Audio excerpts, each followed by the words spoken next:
지난 4월 28일 푸틴 러시아 대통령은 북한의 러시아 파병을 공식 인정하고 김정은 국무위원장에게 감사를 표하는 성명을 발표하면서 북한의 러시아 파병 사실을 공식화하였다.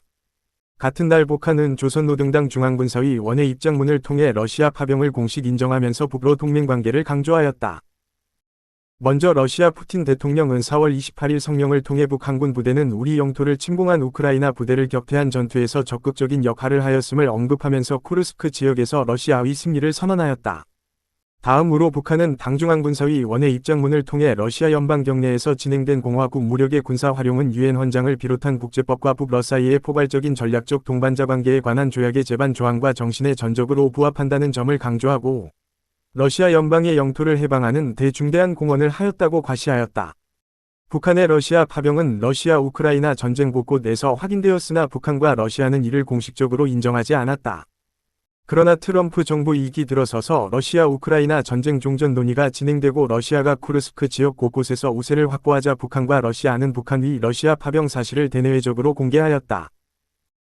북한과 러시아는 2024년 6월 평양 북러 정상회담의 우크라이나 발적 전략적 동반자 관계 협정 이하 북러 전략적 동반자 조약, 율 체결하여 북러 동맹관계를 회복하였고 이번 파병이 이 조약에 의한 것임을 강조하였다. 조약의 제4조는 어느 일방이 개별적인 국가 또는 여러 국가들로부터 무력 침공을 받아 전쟁 상태에 처하게 되는 경우 타방은 유엔연 장제 51조와 조선민주주의 인민공화국과 러시아 연방위법에 준하여 지체 없이 자기가 보유하고 있는 모든 수단으로 군사적 지원과 기타 원조를 제공한다고 명시하였다.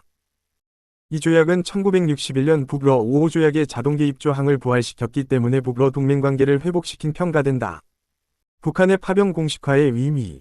북한의 대러 파병은 우크라이나 정부를 통해 많은 정보가 공개되었기 때문에 더 이상 새로운 사실은 아니다. 그럼에도 불구하고 이 시점에서 북러 양국이 이 사실을 공식화한 원인을 살펴볼 필요성이 있다. 북한이 이 사실은 공식화한 목적은 다음과 같다. 첫째, 러시아와 동맹을 통한 체제 안전보장 추구이다. 4월 27일 발표된 조선노동당 중앙군사위원회 성명에서 북한은 쿠르스크 지역의 공동작전으로 두 나라 군대와 인민들 사이에 맺어진 전투적 우위와 단결을 보여주었다고 하면서 실제적 전투 행동으로 굳건한 동맹관계를 증명하였다고 강조하였다. 북한은 대러 파병이 북러 전략적 동반자 조약에 따른 조치로서 북러 양국이 동맹조약을 이행했다는 점을 명확히 하였다. 북한은 러시아와의 동맹을 과시하면 향후 러시아를 통한 체제 안전 보장을 추구할 것이다. 이번 쿠르스크 지역에서 북한군 위 희생이 있으기 때문에 실질적 안보 위험 상황에서 러시아의 협력을 기대할 수 있게 되었다. 둘째, 대북경제체제 이완을 통한 대외경계 확대의 추진이다. 북한의 대러 파병은 유엔 안보리가 결의한 2407호를 비롯한 북한 노동자 파견을 제한하는 대북경제제 제의 위반 사항이다. 또한 북러 양국은 대북경제제재를 위반하는 경제 및 과학기술 협력을 지속해왔고 이러한 내용은 북러 전략적 동반자 조약에 포함하였다. 지난 2024년 3월 28일 북한에 대한 유엔 안전보장이사회의 제재 이행 상황을 감시하는 유엔 전문가 패널 연장이 러시아의 거부권 행사로 부결되면서 유엔 대북경제제재 이행 전반을 모니터링하기 어려워졌다. 여기에 북한의 파병으로 대북경제 제재를 넘어서는 협력을 공식 인정하면서 북러 협력이 대북경제 제재를 고려하지 경제협력이 확대할 것이라는 점을 확인하였다. 셋째, 북러 사회문화적 교류를 통한 대중국 경제의존 축소이다. 북한은 코로나19 시기를 통해 북중국경을 봉쇄한 이후 중국에 대한 의존을 축소하는 방향으로 대외경제 정책을 추구해왔다. 그러나 북중 양국의 경제관계는 중국 동북지역과 북한의 오랜 인적 네트워크로 인해 북한의 대중국 경제위 네트워크가 쉽게 해소되지 않고 있다. 이번에 북한군과 러시아군의 합동 군사훈련 모습을 공개한 것은 북한 주민들에게 러시아에 대한 우호적 이미지를 주기 위한 것이다. 최근 북러 양국은 청년교류와 교육협력을 통해 양국 인적 네트워크를 강화하는 교류를 확대해왔다. 특히 북한은 제로조선공 민중항협회와 러시아 원동고려인사회연합회 등의 고려인 단체를 지원하고 이 단체들이 북한을 지지하는 정치적 성명을 발표하는 등 위북러 인적 기반을 확대하고 있다. 북한은 북중 양국 간 교류에 비해 상대적으로 연관성이 약했던 북러 간 사회문화 교류를 확대하여 이들을 연결고리로 북러 경제협력을 확대할 것으로 보인다. 넷째, 러시아를 통한 미국과의 의사소통 채널 구축이다. 북한은 러시아 우크라이나 전쟁에 대한 미러 간의 의사소통의 정보를 러시아와 공유하고 있는 것으로 추정했다. 북한은 대러 파병을 내세우면서 러시아 우크라이나 전쟁의 종전 과정에서 자국의 이익을 확대하기 위하여 러시아를 통해 미국과의 의사소통 채널을 구축할 가능성이 있다. 미국 트럼프 2기에서는 북한 문제는 시급한 문제가 아니기 때문에 단시간 내 북미 대화가 시작될 가능성은 많지 않다. 그러나 북한은 최소한 미국과 직접 대화를 원하기 때문에 한국을 거치지 않으려는 통미봉남 방식을 지속할 것이다. 북한은 최근 해군력 현대화를 본격적으로 추진하고 있으며 이는 다차원적 활용성 때문에 주목받고 있다. 신형 구축함 동시 건조는 북한의 전력 정책 변화를 보여주며 단순 무기 도입이 아닌 전력의 전략화 가능성에 주목해야 한다. 북한은 현대화된 해군력을 활용하여 연합훈련 자산화, 국지도발 고도화, 전면전 전력화, 핵강화, 해외 임무화 등 다양한 시나리오를 구상할 것으로 예상된다. 북한은 자강안보, 군사공조, 외교공조 전략과 함께 해군력 현대화를 포함한 군사력 현대화를 본격적으로 추진 중이다. 신형 전차 공개, 신형 구축함 진수, 중거리 공대공 미사일 실사격 등 육해공군 전력 모두에서 현대화 움직임이 나타나고 있으며 이는 단순한 전력 구조 변경을 넘어 군사 전략의 변화를 예고한다. 이러한 전력 강화는 국방력 발전 5개년 계획에서 강조되지 않았던 부분이라는 점에서 주목할 만하다. 북한은 재래식 군사력 현대화를 고강도로 추진하고 있으며 해군력 현대화는 전략적 효과를 노리는 것으로 분석된다. 김정은은 최신함 진수식에서 원양작전의 포부를 밝혔는데 이는 대양해군 건설 목표와 연결된다. 한국 해군도 대양해군 건설을 추진 중이지만 아직 목표를 달성하지 못했는데 경제적으로 어려운 북한이 이 목표를 제시한 배경이 주목된다. 또한 최형급 구축함 2번함도 건조 중인 것으로 모아 해군력 현대화 로드맵을 구체적으로 설계한 것으로 판단된다. 상업위성 분석을 통해 청진조선소에서 신형 구축함 추가 진수 준비가 확인되었으며 최형급 구축함 재원을 통해 북한 해군 현대화 정책이 국가 차원에서 추진됨을 알 수 있다. 이 구축함은 사격 통제 레이더, 수직 발사대, 함대 함미사일 등으로 무장되어 북한 해군 전력의 단계적 고도화를 보여준다.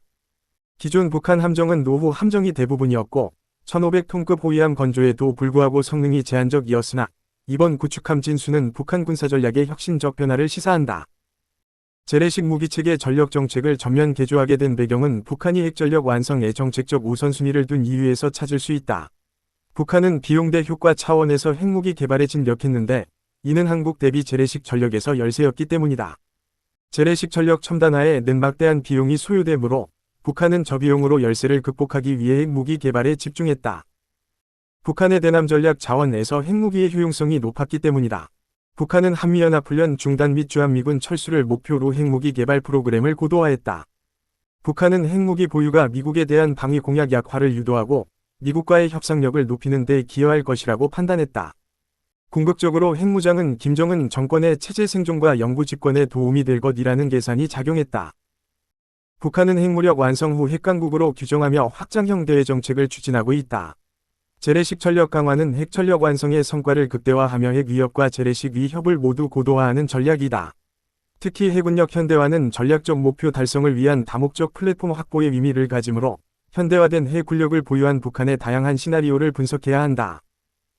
북한 해군력 현대화는 과거와 다른 전략적 도발 가능성을 시사하며 전력의 전략화 시각이 필요하다. 현대화된 해군 자산을 활용하여 북한은 연합훈련을 주도하거나 역외연합훈련의 해군력을 파견하는 시나리오를 전개할 수 있다. 북러 정상회담 이후 신동맹이 빠르게 진행되었고 동맹 결속력 강화를 위해 해상연합훈련이 중요해졌다. 신형 구축함 보유로 북중 연합훈련과 중러 연합훈련이 가능해진다. 북한 주변 해역에서 연합훈련 시 북한이 중국, 러시아 해군을 지휘하는 연습도 가능하다. 해상현대전 능력을 신장시킬 수 있다. 이러한 연합훈련은 군사적 연대 과시, 군사력 과시를 통한 외교적 제고, 한미 동맹 상쇄, 한미일 안보 협력 상쇄라는 전략적 기대 효과로 이어질 수 있다. 북한은 해상 도발을 이어오고 있고 노후 장비로 인해 해전에서 패배했지만 첨단 전투함 전력화 후 NLL 주변 해역에 배치하면 해전 양상이 달라질 수 있다. 한국 해군도 과거 경계 작전으로는 북한 함정을 상대하기 어려우므로 북한의 NLL 부실화 의도를 저지하기 위한 방책 변화가 필요하다. 김정은은 중간 개선에 역용어를 사용하며 NLL 부실화 위험성을 내포했고 신형 구축함이 해당 임무에 투입될 가능성을 시사했다. 북한 해군력 현대화는 전면전 시나리오를 염두에 둔 포석일 수 있다. 핵무기 탑재 정책은 해군 전력의 핵무기화가 수상전투함으로 위장되고 있음을 의미한다. 신형 구축함 획득 정책은 핵전력과 재래식 전력의 융합의 해군 함정의 비중이 높아지고 있다는 전략적 의미를 가진다. 최연함은 함포 사격뿐 아니라 각종 미사일에 대한 시험 사격에 나선다. 국무부 위원장은 아군 위 역무장화를 강조하며 해군 함정의 다목적성이 핵군사작전도 포함하고 있음을 시사한다. 북한은 중국, 러시아와 위 전략적 연대를 과시하기 위해 해군과 연합훈련을 실시하고 권위주의 진영 해군 간의 연합훈련을 통해 군사력의 외교적 활용을 극대화하려 한다. 한미 군사동맹에 상응하여 역의 연합훈련에 전력을 파견하고 한미일 안보 협력을 강화하며 해역에서 차별화된 해상 강압과 NLL 무실화를 시도한다. 북한은 NLL 강압 작전을 구사하고 해전 승리를 위해 전력을 파견하고 함대 결전이 가능한 전력을 확보하여 전쟁 준비를 완성하려 한다. 전면전 시 해상 통제 목표를 설정하고 제2전선 형성을 가능하게 하며 재래식 전력과 핵무기의 융합을 통해 이중 목적 전투함을 활용하고 핵 도발 및 강압을 위해 VLS의 전술 핵탄두 장착 미사일을 탑재한다. 북한은 해외 군사 임무 수행을 통해 이익을 얻는 공식을 확대할 가능성이 있으며 이는 북한의 대외적 확장 현실화 자산이 될 수 있다. 특히 대만 유사시 북한 위 역할은 중국과의 전략 거래를 통해 이익의 파이를 크게 가져갈 기회가 될 수 있다. 북한이 한반도 외곽의 원해 임무에 전투함을 투입하거나 지상군 파병을 통해 이익을 얻는 시나리오를 고려할 수 있다. 북한은 미군 전력 분산을 유도하고 중국 지원을 명분으로 함정 파병을 상정할 수 있다. 이러한 시나리오가 현실화되면 북한은 핵보유국 인정을 요구하며 국제적 위상 신장 및 안보 범주 공식화를 시도할 수 있다. 북한의 군사력 현대화는 한반도뿐 아니라 인도 태평양 지역 전체에 영향을 미친다. 이 사안은 심층적으로 다루어져야 하며 세 가지 차원에서 대응 방안을 마련할 수 있다. 첫째, 스스로 대응할 수 있는 능력과 위지를 극대화하는 자강안보 정책을 마련해야 한다. 신형 구축함이 NLL 동해안에 도발하면 한국군 전력이 적시에 대응할 수 있는 차별화된 표준작전 절차 SOP를 마련해야 한다. 북한 해군력 현대화와 러북협력 등 외교 지형 변화를 고려하여 전술적 SOP와 전략적 SOP를 구분 설계하되 두 SOP가 하나의 목표로 수립되도록 해야 한다. 해군작전사령부가 전술적 작전적 SOP를, 합동참모본부가 군사적 전략적 SOP를 주도적으로 마련해야 한다. 두 SOP가 신축성 있게 운용될 수 있도록 공통 시나리오를 구상한 후 수준별로 차별화하여 작성하는 것도 방법이다. NLL 이남 침투와 한국 함정 대응 난해와 혼합 구사 가능성에 대비해야 한다. 과거 연평해전에 기초한 NLL 작전으로는 안보 담보가 어려움으로 변화된 SOP를 마련해야 한다. NLL 대응 작전이 전술 수준 작전으로 축소되지 않도록 합동참모본부 역할을 명확히 하고 국가안보실 지침 및 역할도 검토해야 한다. 동맹국 및 우방국과의 군사공조를 발전시켜 북한 해군력 현대화에 대응하고 공동대응 방향을 체계화하는 플랫폼을 가동시켜야 한다. 한미동맹과 한미일 안보협력 플랫폼을 활용하여 안보 대응 시너지 창출 방안을 구상해야 한다. 유사 입장국 및 국제사회와의 외교 공조를 통해 북한의 연합 무력 시위가 역내 안보뿐 아니라 유럽 안보에도 부정적 영향을 미친다는 점을 공유하고 연대 틀을 통한 대처를 가속화해야 한다. 한국은 지정학적 융합 기제에 기반한 플랫폼을 적극 활용하여 외교적 공조를 높이고 상쇄 효과를 배가시켜야 한다.